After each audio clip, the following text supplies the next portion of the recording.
మనందరికీ తెలుసు కదా, మనకి ఇండిపెండెన్స్ వచ్చింది ఆగస్ట్ 15, 1947 అని. కానీ మనకి ఫ్రీడమ్ కావాలని స్ట్రాంగ్ రియలైజేషన్ కలిగించిన క్షణాలు ఎప్పుడు మొదలైనవో మీకు గుర్తుందా? సరిగ్గా ఇప్పటికి 167 ఇయర్స్ అవుతుంది. అదేంటంటే 1857 సిపాయి మ్యూటినీ. దీనికి political, economical and religious reasons ఎన్నో ఉన్నాయి. కానీ అప్పుడున్న కొందరు నాయకులు, మేధావులు స్వతంత్రం మీద ఆశ లేక బానిసత్వానికి అలవాటు పడిపోయి ఈస్ట్ ఇండియా కంపెనీకి సబ్జెక్ట్స్గా ఉండేవారు.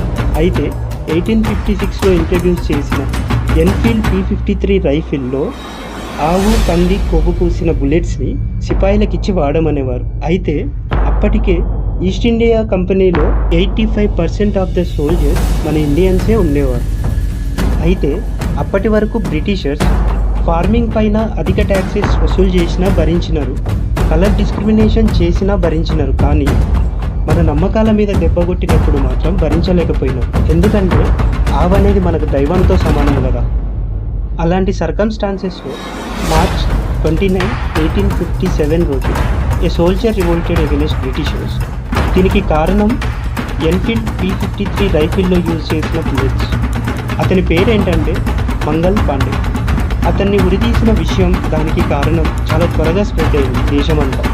ఆ తర్వాత రాణి రుద్రమాదేవి, తాంతియా తోపు, నానాసాహెబ్, బహదూర్ షా లాంటి గొప్ప వీరులు బ్రిటిషర్స్ పైన యుద్ధానికి వెళ్ళినారు. అలా మొదలైన స్ట్రగుల్ అనేది 15th ఆగస్ట్ 1947లో ముగిసింది. మనకి ఫ్రీడమ్ వచ్చింది. ఇదంతా మనకు తెలుసు కదా.